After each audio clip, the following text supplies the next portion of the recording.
Now, the latest development in the rocky relationship between the royal family and the Duke and Duchess of Sussex. The much anticipated Harry and Meghan Netflix production has finally been released to much fanfare. Critics have hit out at the Harry and Meghan documentary as more of the same, as the Duke once again hits out at the royal relations. In the film, the Duke of Sussex compares his wife to Princess Diana and describes royal life as a dirty game. Other royal fans have praised the show, though, saying they hope to finally hear the full truth following the release of a promotional video at the beginning of the month, although not everyone's pleased. To suit other people's agendas. It's about hatred. It's about race. It's a dirty game. No, I can't bear the thought of it. I cringe when I think about it. I mean, when they got married, I was so thrilled. I felt like it was a new era, and now I'm just so embarrassed. And I just wish those two brothers would be friends again. I mean, it's all about family, isn't it? Absolutely. If you find them cringeworthy, you wouldn't watch it? No, I just look at the photos and I feel embarrassed. It all feels quite staged. And I'm sure there has been a lot that's gone wrong, but there is in every family. And you just shut up and talk amongst yourselves. You don't air it to the world. You would watch it? Yeah, why not? Okay, what do you make of them generally, Harry and Meghan? It's hard to know because you don't have all the facts. I find it a bit strange that they're having their conversations in public. I guess that's the major kind of question. Do they have a grievance? Don't know, not close enough to it. I would have hoped that they could have sorted all this out behind closed doors. I don't know. I mean, for somebody who doesn't want to be in the media, they're courting a lot of media attention. Absolutely, yeah. So, yeah. And so it's unfortunate it's come out at this time. And, the Queen's not long dead, so they should have a bit more respect, I think. I wouldn't really watch it, but I don't tend to watch that sort of thing, to be honest with you. And what do you make of Harry and Meghan? What do I make of Harry and Meghan? I feel a bit sorry for them, actually. I think they're probably quite misunderstood. And, just sort of desperate for a bit of publicity, I think. But, yeah.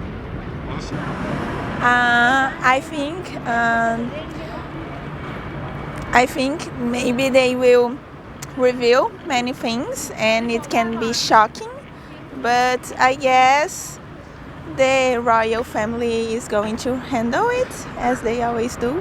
So will you watch it? Yes. You will watch it? For sure. I guess everybody wants to know the secrets hiding before the royal family, so yes. Looking forward to it. Well, we can look at this in more detail with Arise Entertainment correspondent Judita da Silva, who is in London. Good to see you, Judita. What do you make of it? Is there anything new in all that glossy content? As far as bombshells, which seems to be the word of the day that everyone's bandying about, there weren't any bombshells in the first 3 episodes that were released this morning. And then the subsequent 3 episodes would be released the same time next Thursday morning. But I think that probably when approaching this project, this docuseries, you have to look at the key players. And the key players are Harry and Meghan, who also executive produced this series.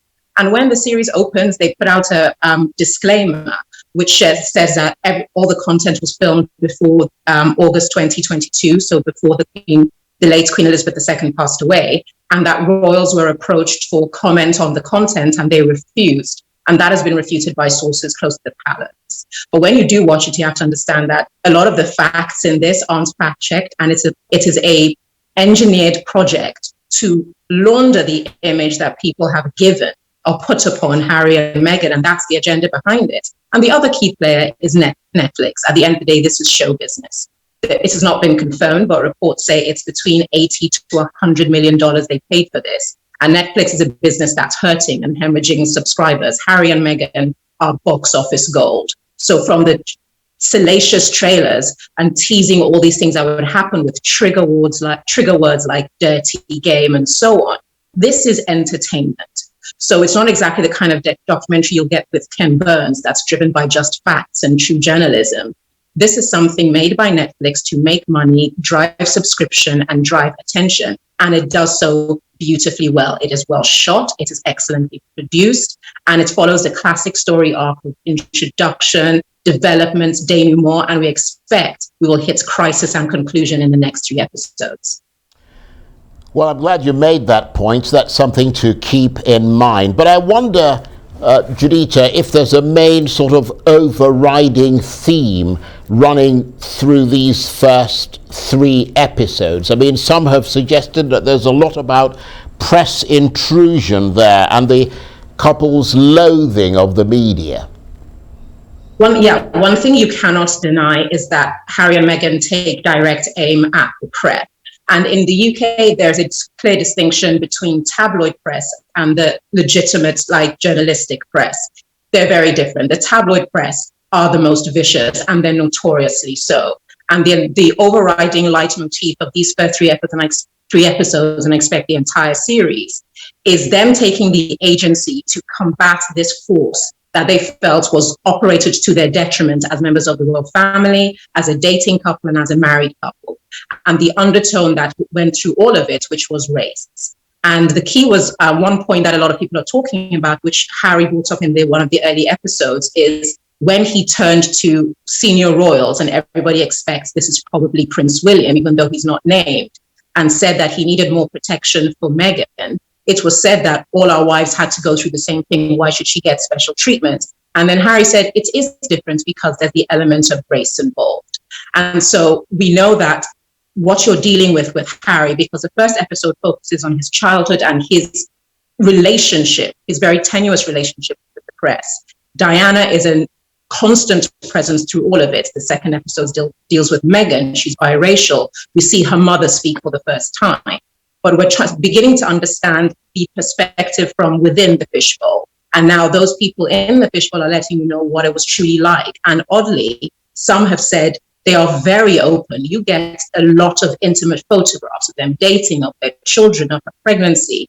And in Britain, we say it's kind of antithetical to what you said you wanted with privacy. But if you're going to take ownership of the narrative, you need full disclosure. So they're damned if they do, damned if they don't.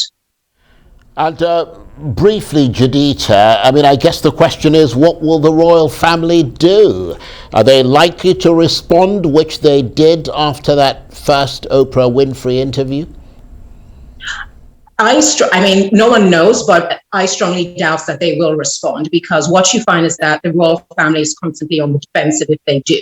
They will wait until, if the senior royals probably won't watch it, but their aides and the firm will definitely watch it after the next 3 episodes, which conclude the series. And then also Harry's tell-all book, which comes out in January. They'll probably hold fire because, remember, all roads point to the coronation of King Charles. And so they want to know, after what happened with Oprah, they're probably thinking, fire every bullet you have in your barrel, and then we'll decide what to do, rather than constantly dealing on the back foot and on the defensive as things come along. Judita, thanks ever so much. Judita Silva is Arise entertainment correspondent, and she was talking to me there from London.